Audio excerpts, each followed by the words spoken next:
This podcast is brought to you by Deepbridge Capital LLP. Deepbridge is authorised and regulated by the Financial Conduct Authority. Please note that investments discussed are both illiquid and high risk and won't be suitable for all investors and should be considered as part of a diversified portfolio. The content of this podcast should not be construed as financial or taxation advice. We recommend investors seek appropriate professional financial advice. Any views expressed may no longer be current and may have already been acted upon. Welcome to this latest Deepbridge Discovery Podcast. My name's Andrew Aldridge. The idea of these podcasts is to bring to life the people and the investee companies behind Deepbridge Capital. I'm delighted today to be joined by Alison Maughan, who is Investment Manager for Life Sciences here at Deepbridge. So Alison, thank you very much for joining me. Thanks for having me. Great to see you. Alison, we'll start at the beginning. Yeah, a good place to start. Can you just tell us a bit about your background prior to joining Deepbridge? I'll start right from the beginning. Excellent. So grew up in Yorkshire, went to school around like Wakefield, Leeds area, but moved to Oxford for university, where I was for 3 years doing my bioscience degree. Excellent. Had a blast. All the myths about Oxford aren't, they're not true. It's not as bad as it sounds. You can make friends, you can have a social life, but also work really, really hard. But came away from there, moved back up north again, came to Manchester, where I've been ever since, and sort of came out of university thinking I didn't want to do any more academia, any more research. I think when you study a science degree, you're sort of fed a lot of the same career prospects. Yeah. You can go into PhDs, teaching, and I didn't really fancy that. I'd spent enough time in labs, and as much as I loved it, I didn't want to do it for the rest of my life. So sort of came to Manchester looking for a bit of experience in a totally different part of the world that I didn't know very much about. And my first foray into the business world was with a company called Deepbridge Capital, who I was with for a few months. And really as a first job, it was great because I got a lot of exposure to stuff that I don't think I'd have done in a lot of, internships. They really threw me into everything, went to board meetings, was a fly on the wall for pretty much everything that the person I was working under was doing. So learnt so much there and loved it. So I decided that the business world was something that I wanted to spend a bit of time in, but ultimately missed the science. Yeah. Fresh out of uni, you feel like you want to add a little bit of value somewhere. Yeah, and you've got such an incredible degree as well, which I wanted to put it to use. It, absolutely. Yeah, I wanted to put it to use. So when I came across Deepbridge, I thought that's the perfect sort of mix of two things that I would really like to do. Had no idea that was a job that existed, but it sounded perfect for me. And well, I've been here ever since. So the story's so good so far. But yeah, I've been here for about 3.5 years now. And have been sort of working across a whole load of different parts of the business. So bringing in new companies, meeting people. Pre-COVID would have been at events, but now it's more online. Transacting the deals, sort of doing the investment committee type of stuff, and then also looking after the companies that we have in the portfolio with the rest of the team. And I guess, we recently did a podcast with Ben Carter, and I guess you both work alongside each other. You've both got very different backgrounds. Ben's been very commercial, worked in that side of the world, and you come very much from the science background. So I guess that kind of works quite nicely together. Yeah, we like to think that between us, we've sort of got all bases covered.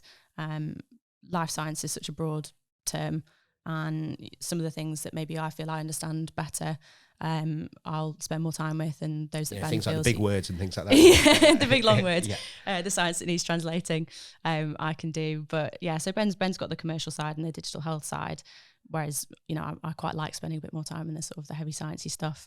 And Sav, of course, basically covers all bases. He's got an incredible experience. So doing bioscience university, was that always a key interest of yours? Was that just something you've always been fascinated with? Yeah, to be honest. So all of my, if I think back to GCSEs and what I chose to study at A-level as well, it was always science.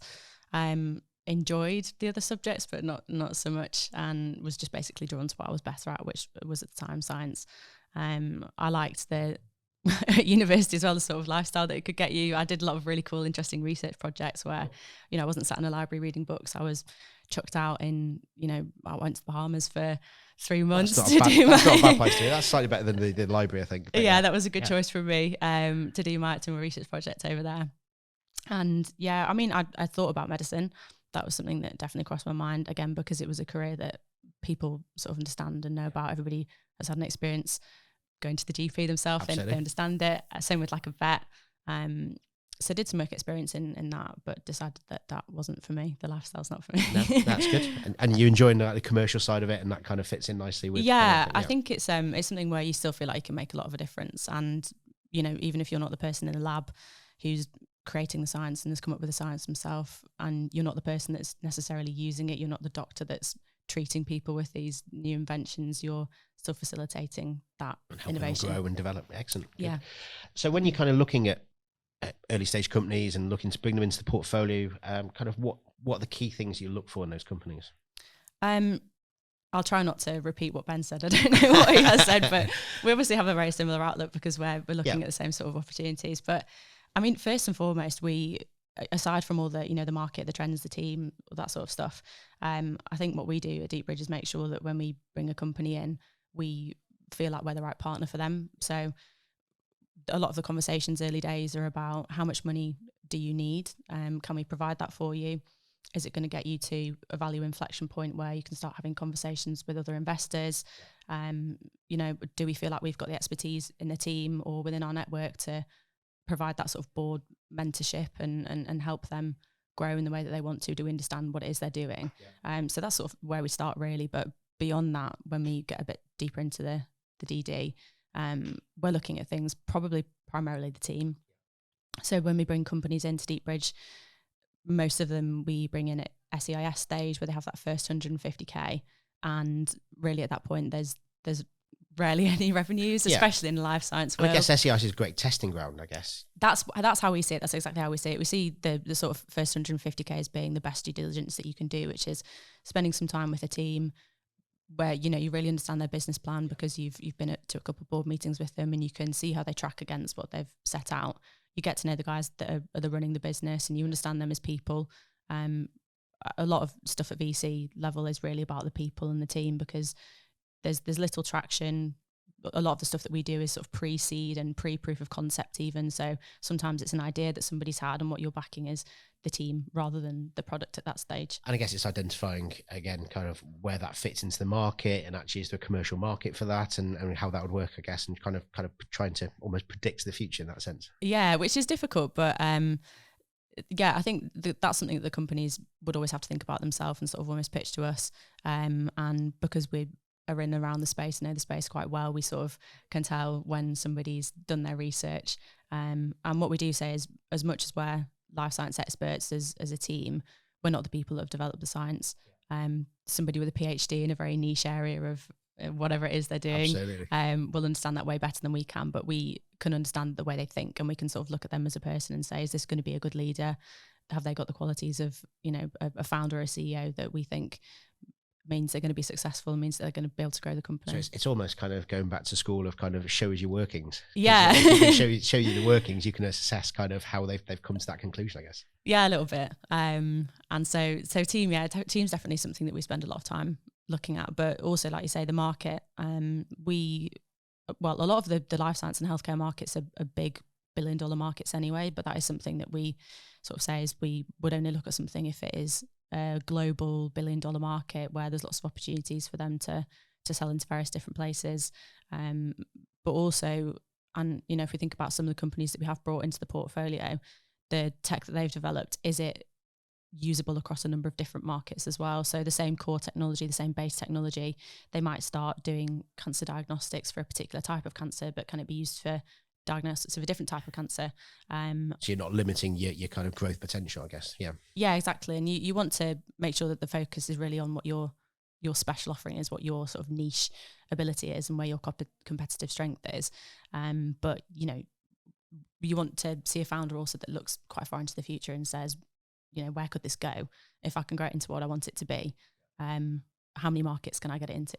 I'm kind of, I guess, kind of slightly left field question here, but kind of what's your pet peeve when you must see hundreds and hundreds of decks and things coming across your desk every year, etc. Kind of what's an instant turn off when you see things? I think something that it's a very fine balance, I think, between a founder that really believes in a business, which is obviously something you want to see, but also the founder bias where they are so in love with this thing they've created, and I can totally understand how it would end up being that way. I can imagine if I founded something myself, it would be my project, my baby, something that I'd totally fallen in love with. But what I think is a bit of a pet peeve is where you come across a founder that, you know, struggles to see themselves maybe from an outside perspective, and if they say we've got no competitors, this is the best thing in the market. Yeah. You know, that's probably not true. An instant alarm bell ringing. It's probably not true, but also if there are no competitors, then it's probably not a great market to be in. Why is no one else trying to do it? Yeah. So I guess you want a founder that believes in what they're doing, absolutely, but you don't want a founder that is so heavily biased about their own product that they've lost sight of their competitive field. And I think, you know, myself having been to numerous pitching events over the years and things, you can generally spot them quite clearly, you know, the ones that will fall into that trap, I guess. But so kind of when you're looking at things at the moment, you know, what kind of trends are you seeing in the ecosystem at the moment? You know, what's going on out there, and what should we be seeing over the next kind of few months and years, I guess? Yeah. It's a word, the C word, that everyone is a bit sick of hearing and speaking about, but it would be remiss of me not to mention COVID, because it really is the thing that's been sort of driving a lot of change in, well, all industries, but particularly the life science and healthcare industry. And there's a lot of things that companies have been doing already that have been plans that the companies have made for, you know, digitizing, working together, being more collaborative. But COVID has been the catalyst for that change. So digitalisation is definitely one that we're aware of. It's nothing new, but has become sort of more urgent for a lot of companies. And it's sort of company wide, really. There's a lot of the sort of internal stuff that companies need to do, which you don't really see or hear about as much, but maybe the way that they sort of communicate with their shareholders, their customers, even ways that they're like hiring people into the company, all has to sort of transform. The technology has to be brought up to the level that's expected in the world that we live in now, but also the way that we deliver healthcare has to be different. In COVID, that was because you couldn't see people face to face, so there was a lot of sort of virtual diagnoses. But more broadly, and you know, even without COVID, the sort of healthcare that we need now is changing, because the sort of healthcare, the health issues that we have are different to what they once were. We, you know, historically would have been in hospital a lot more with sort of acute healthcare problems. They're transitioning to more chronic problems. So maybe a lot of people, you know, if you looked at a list of the things that were the highest mortality factors in an old population, infectious disease, stuff like that, which was more acute, we've got a much better handle on now. The way that medicine's developed means that stuff like that, you know, antibiotics are everywhere, and they obviously come with their own problems. But absolutely.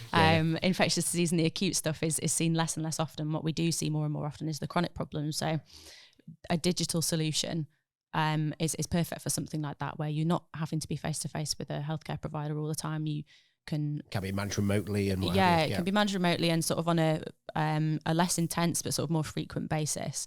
And for things like you know, diabetes, heart problems, cancer, all of these chronic problems, which are, you know, really the top killers, they can be managed more digitally and more remotely with things like wearables, which is another trend that we're seeing as well. So they all sort of intertwine, but the digital stuff also comes hand in hand with sort of more patient-centric. So monitoring and what have you. And patients sort of owning and understanding their own data a little bit more as well. You know, everyone's got a Fitbit or whatever it is nowadays. But there's devices that can measure drops in your blood glucose level, for example, or heart arrhythmias, and all that data is really important for an individual to understand their own healthcare, but also to communicate that with whoever it is, you know, that's looking after them, their physician. And guess, I mean, COVID itself, you brought it up, so I'll continue with COVID. I guess, you know, I think a lot of people said to me, particularly said, "Oh, that must be great for your life sciences companies." But I guess for a lot of our companies that weren't in that sector, I guess one of the challenges was particularly getting in to do kind of clinical trials in hospitals, etc. Was that something that we've seen across portfolio, the kind of delays in kind of rolling things out for companies? Yeah, definitely. Well, like I say, life sciences is very diverse. So there were some people who were really reliant on the lab stuff, and there was no access to labs, and so the companies sort of ground to a halt and were on sort of cash preservation mode for a long time, and that was unfortunate. And you know, we had to look at the companies the investee companies as a portfolio and see who needed what and what was most urgent. A lot of them did grind to a halt, and that was unfortunate. But, you know, luckily a lot of them have been able to sort of do other things in the background that maybe they didn't have time for while they were planning clinical trials. It's a good time to revisit your business plan, or just take a step back and, you know, get a bit of an outside view from what's going on in the business, take a breather, reassess. I was going to say, I probably had more conversations with the investment team and things about kind of branding and marketing Yeah. plans and things like that, Which for is all good investees stuff. that never kind of had the time for before, I guess. Yeah, which is all good stuff. But it's also been a good thing for a lot of companies, which, you know, as terrible as COVID has been, there's got to be a silver cloud. And for some of the companies that were really struggling to get into hospitals, for example, pre-COVID, because there's a lot of non-essential appointments that were delayed or cancelled. So there's a backlog building up. Yeah, there's a backlog of people that need to be seen. And in order to see those people, hospitals are having to adopt some more technology. So they're having a lot easier conversations now. And while they've been a little bit stagnant for the past couple of years, the utilisation is absolutely rocketing now. So for some people, yeah, it obviously has been a very difficult thing for those that were relying on lab space or clinical trials or face-to-face interactions. But for other people, it's been weirdly, a good opportunity. And I guess, you know, just kind of on a wider thing on that, I guess, you know, certainly from my experience, you know, talking to people, you know, people seem to be much more aware of life science in general, or, you know, that people now know kind of what stages, you know, a vaccine needs to go through for approval. You know, they've heard of NICE now, they've heard of the FDA, you know, things like that, which, you know, pre-COVID, you know, people would never have even mentioned in conversation.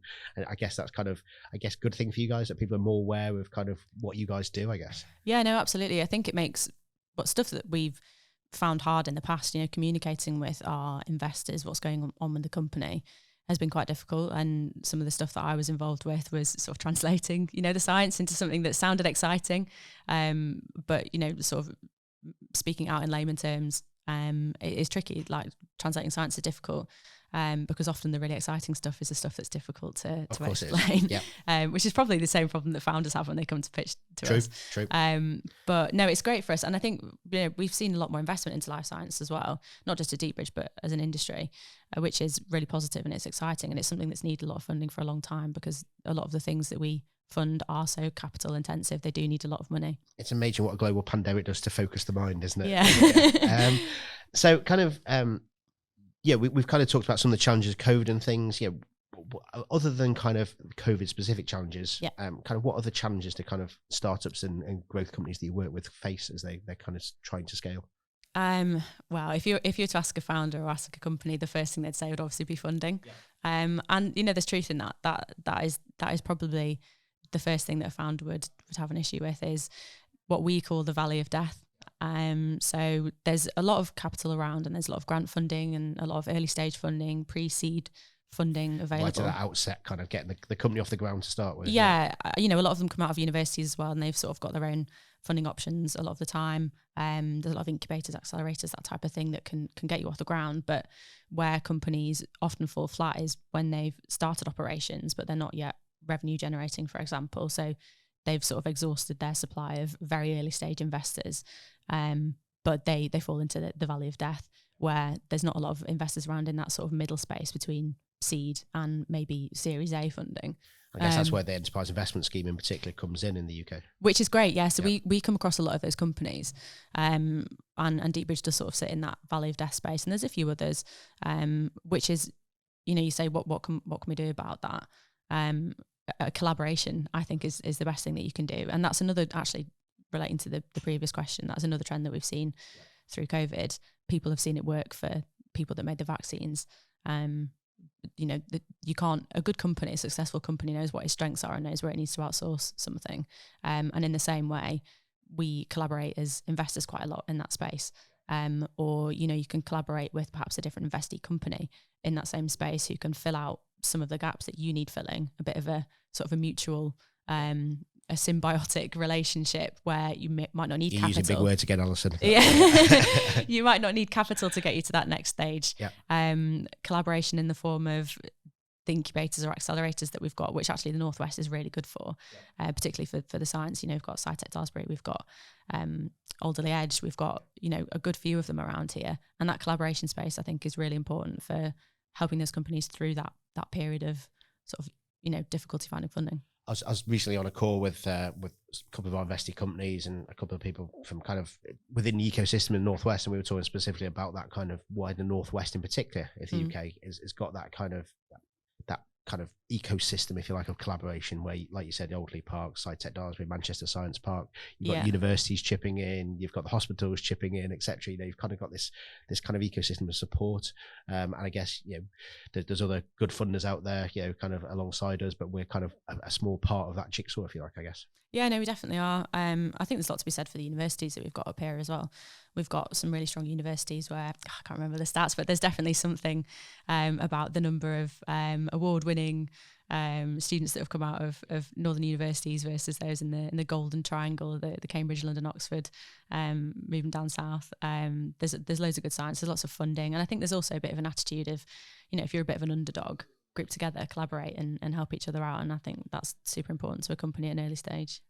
Brilliant. So kind of looking forward now, kind of, what are your kind of objectives or hopes kind of for the next 12 months and kind of beyond that next kind of 3 years, if you like, kind of what do you see going forward? I think front and center of everybody's mind at the moment is driving some companies towards exits. It's sort of, there's a natural cycle of bringing on a company. Life science, it tends to be a little bit longer before they grow into a stage where you can exit, but we're sort of approaching that time now, which is exciting.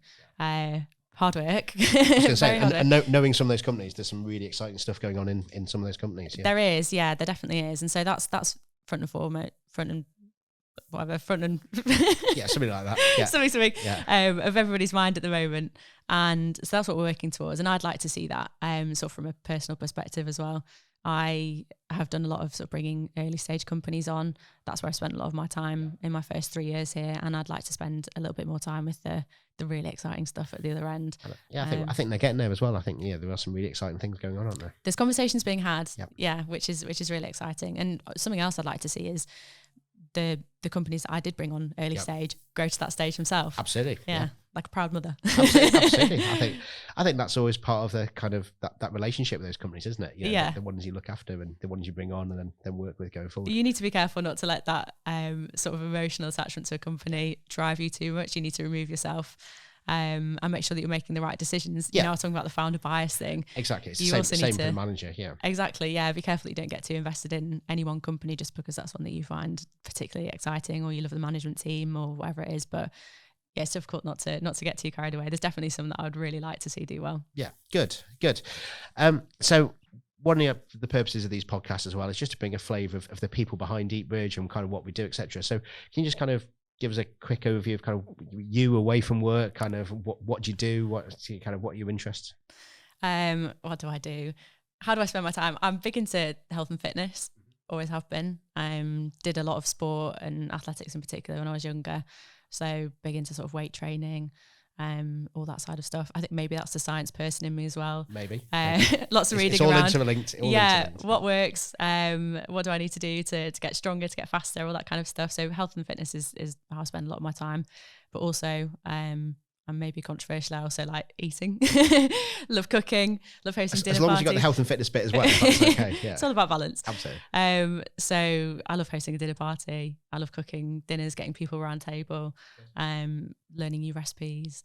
And well, the other way I spend my time a lot at the moment is DIY projects. I've just moved into my first home. Found a new love for making things and being outdoors and growing stuff. And God, what's the latest thing you've made then? Go on then. In terms of outdoors, a planter. Nice, good which is fun. A planter which I grew some tomatoes in, which is probably a bad decision because I don't actually like tomatoes. But apparently it's a good start. Excellent. It's a good start to plant. Good. So you talked about dinner parties. Yeah, the question I ask all of our guests on the podcast is about the Deepbridge dinner party. If you can invite 3 people to join you for dinner, dead or alive, no friends or family, because obviously we don't want to upset anybody. But who would they be and why? It's so hard. This is such a hard question. The first person that I would always think of is Jess Ennis. So, like I say, athletics I've always absolutely loved. And when I was sort of taking that sort of more seriously, Jess Ennis was in her prime.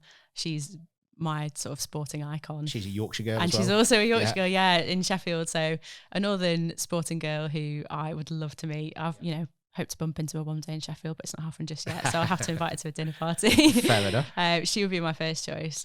Second choice, I think Helen Fielding, who wrote Bridget Jones, she obviously is hilarious. You can't not be hilarious if you've written Bridget Jones. I think she'd be good company at a dinner party. But she also went to both my school and my college at university. Okay. So a bit of an inspiration in a different way, whether or not I've lived up to her. And you could ask her whether kind of any of those mishaps are based on real life or not. But yeah, I have a feeling they are, but maybe give her a couple of wines and she might tell me. Absolutely. So I think she'd be really good fun. But yeah, she's also a bit of an inspiration to me, an icon in a slightly different way. And my third person, probably Greg James. Okay, cool. I've grown up listening to him on the radio. I listen to him on the drive into work every day. I think he's good fun. He likes his sport. And I think at a dinner party, he'd be a good sort of co-host. He can help me get conversation flowing. Whilst you're doing the cooking, I'm doing the cooking. Yes. Okay, fair enough. Good, excellent. Well, Alison, thank you very much for joining us. Really good to catch up, and I look forward to catching up with you soon. Thank you for having me. Thank you for joining us. If you have any topics that you'd like to be covered in future podcasts, please email us at discovery@deepbridgecapital.com. This podcast was brought to you by Deepbridge Capital LLP. Deepbridge is authorised and regulated by the Financial Conduct Authority. Please note that investments discussed are both illiquid and high risk and won't be suitable for all investors and should be considered as part of a diversified portfolio. The content of this podcast should not be construed as financial or taxation advice. We recommend investors seek appropriate professional financial advice. Any views expressed may no longer be current and may have already been acted upon.